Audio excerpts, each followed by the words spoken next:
Something to think about this time is different from last time. Last time we talked about how we need to catch our thoughts before they vomit out the mouth. Well, there are some people who are already very disciplined, who do not have bad behavior, who have ethical behavior, who are impeccable, who do not shout, who do not, who don't vomit out the mouth what they feel. Marvelous. They don't hurt other people. But often what happens is they're not conscious of what's happening. So what do you do with all the emotions inside? You suffocate them. And at some point they've got to come to the surface and come out, and that's what we call stress. That's what we call anxiety. That's what we call, if you like, even that's what we call trauma.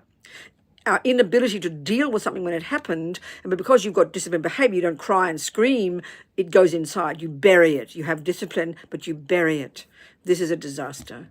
So if you're like that, you have to learn to pay attention. Learn to pay attention to the thoughts. Learn to pay attention, to listen. Don't just immediately suffocate, which is a very strong habit, as I said, with some people. This is pretty powerful.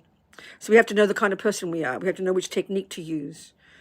So for a person who's very disciplined that way, it's important to hear themselves what they're thinking and to even have to say them, to bring them out, It's very powerful. So we need to learn to know what kind of person we are, which technique we need to use.